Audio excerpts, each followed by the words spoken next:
Yes, I'm Eric Giertz, and I'm a professor emeritus in industrial economics and management, specialized in industrial dynamics. And I'm also the founder of KTH Executive School. KTH Executive School offers training programs in business development to executives in technology-based companies. I feel honored to be one of the selected speakers at this special event, especially as I am an old retired professor. And I will talk about how KTH interacts with industry and society and how KTH contributes to new infra services and export industries in Sweden. However, the interaction between KTH and industry has changed considerably over time.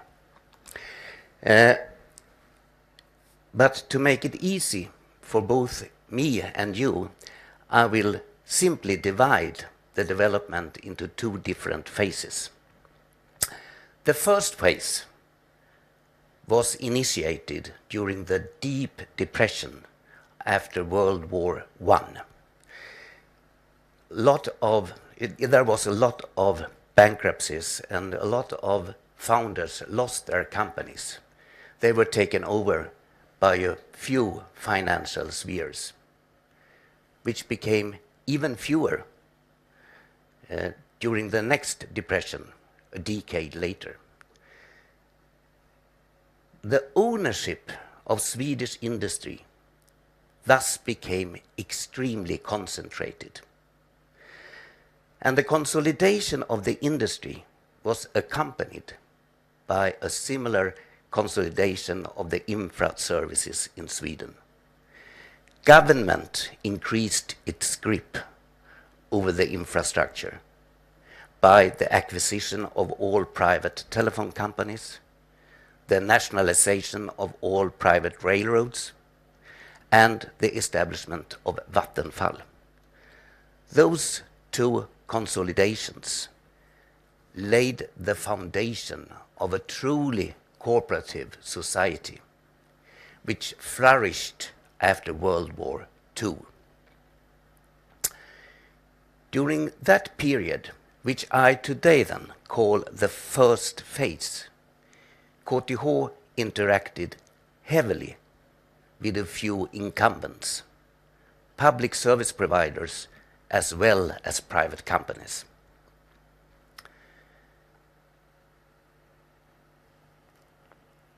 The second phase was initiated during the 1990s, and I will come back to that later. During the first phase, there was 4 parties: the government, KTH, private companies, and their public customers, who could plan from acorn to oak tree.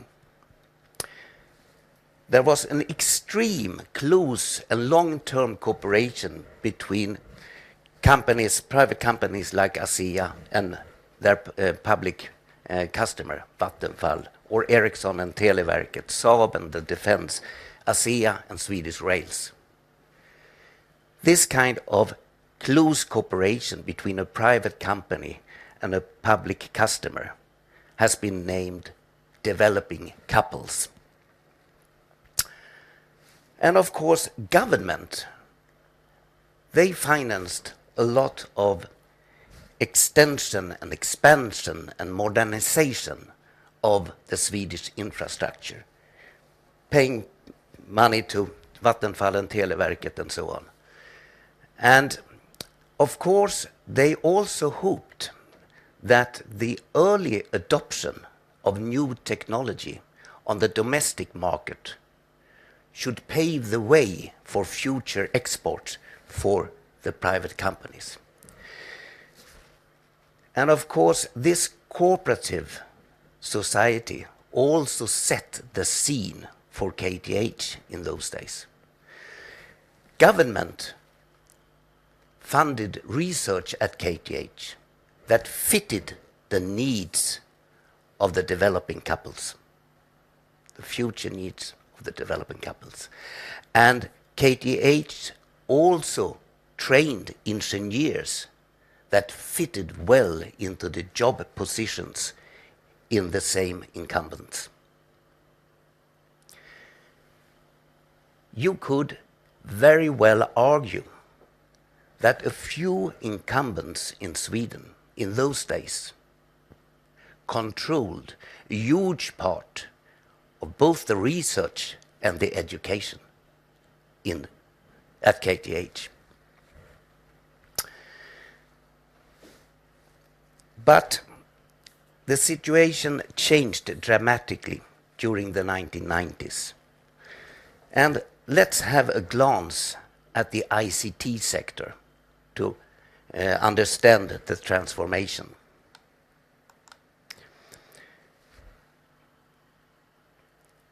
Ericsson and Televerket was a very tight developing couple. In 1970, they even started a jointly owned development company, LMTEL. And LMTEL was the company that developed the first automated electronical switching systems, AXE. And when the products were developed, Televerket manufactured the parts for the domestic needs in their own factories, in their subsidiary Tele. And Ericsson later produced exactly the same part for the export markets. And during the 1980s, Ericsson also integrated forward. They started Ericsson Information Systems, and they acquired about a handful computer companies in Sweden. Consequently, you could say that the characteristics of the first phase survived the 1980s and even amplified during the 1980s. But the deregulation during the 1990s ended the first phase. Televerket and Ericsson broke up. Ericsson stayed a dominating player in Sweden for a few years. Actually, in the year 2000, Ericsson's share of the GDP in Sweden was amazing 2%. That's a lot. But Ericsson ran into difficulties when the market for networks shrank in 2001. And in less than 4 years, the employment, both globally and in Sweden, for Ericsson, fell more than 50%.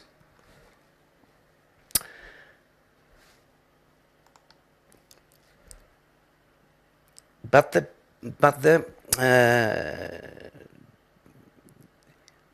number of employees in the Swedish ICT sector stayed stable.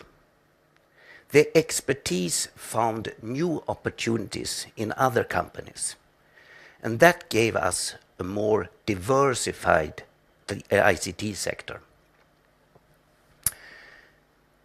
Much more diversified, actually, and than, for instance, in Finland, where Nokia didn't get into difficulties until 2008.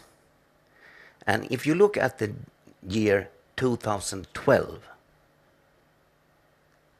we had 6 times as many ICT companies in Sweden than in Finland, but only twice as many employees. So this really was, you could say that from the turmoil in year 2000, we got a lot of new different companies. And of course, this changed the situation for KTH. The second phase means that we have a lot of different companies. And of course then KTH has to interact with many different companies, incumbents as well as new ventures, in a much more complex business world. We seem to cope rather well, though. When ranking regions and countries on different innovation scoreboards, Sweden and Stockholm especially always rank very high.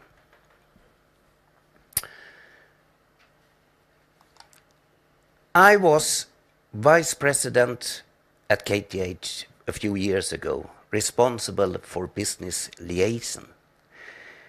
And we tried to map out how the interaction between KTH and industry, what it really looks like, by asking faculty members.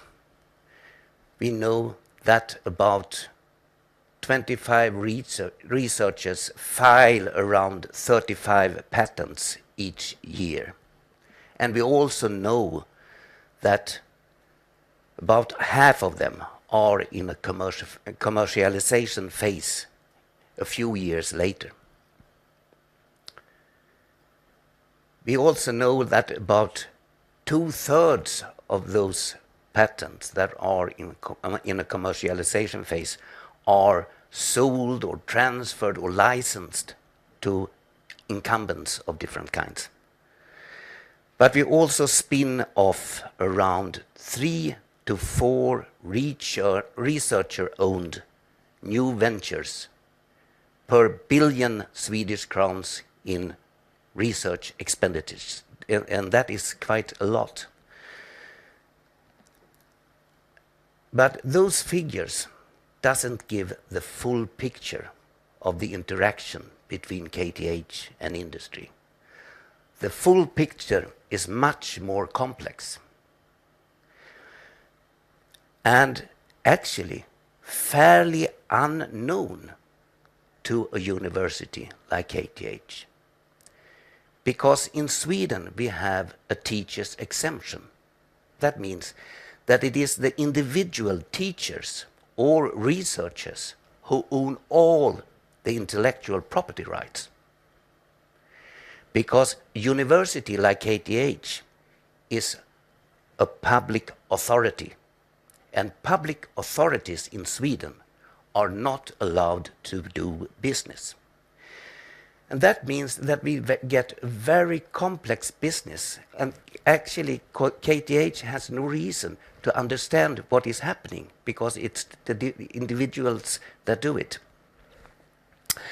And to just take you around this circle, I mentioned that we have researchers who start different companies, about 3 to 4 new ventures per billion research expenditures each year.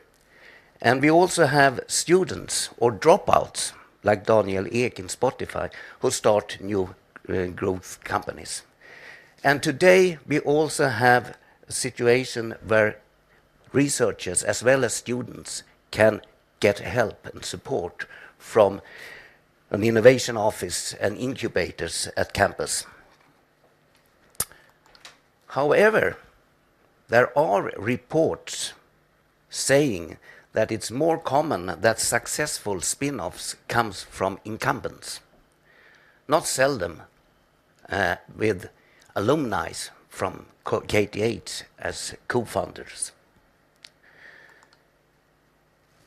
We also have, you could say, a very important but underestimated link to industry, which is small R&D companies with 10 to 50 employees. We have 100 of those companies in Stockholm.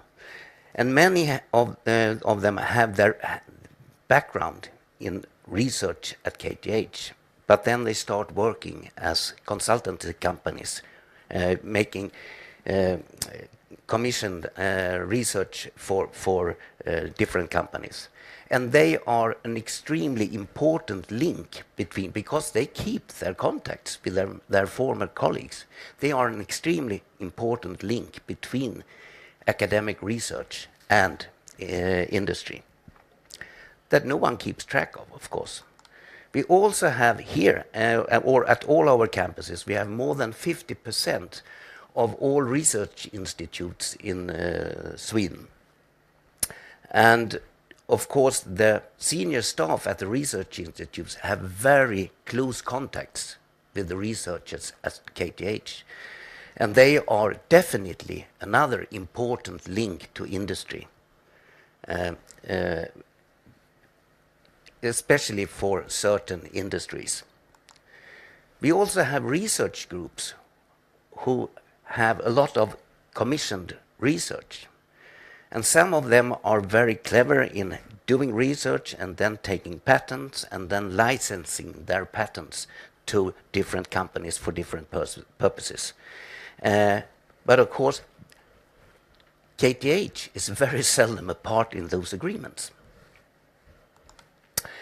And we have other companies who buy contract research from KTH and learn to know the people doing the work, and then more or less systematically recruits the people as employees that they have come to like. And we also have a lot of research centers at campus. A lot of research at KTH is done in research centers. They are often partly financed by individual companies. And of course, when the companies enter into a research center, the researchers at KTH often agree to let the companies have the intellectual property rights and turn the findings into new products in their own companies. But anyway, it's not very seldom that we have different spin-offs also from these kind of research centers, especially for, you could say, software companies. We have also had very big research projects with a lot of, sometimes 100 different researchers who agree when they start the research to say that we put all the intellectual property rights in a common holding company. And then we let that holding company will be part owner in a commercial company when some of the patents are commercialized. So this is a very, you could say, complex world. A complex world, rather unknown and absolutely not controlled by the university as such. To summarize, during the first phase, it was more or less taken for granted that a few incumbents should turn new findings into commercial products. New ventures or entrepreneurship was more or less unheard of. Today, during the second phase, some people might think that the only important way to commercialize new findings is to start new research-based ventures. But I hope that my presentation today has made you believe that the interaction between a university like KTH and the industry is more complex than that. Thank you.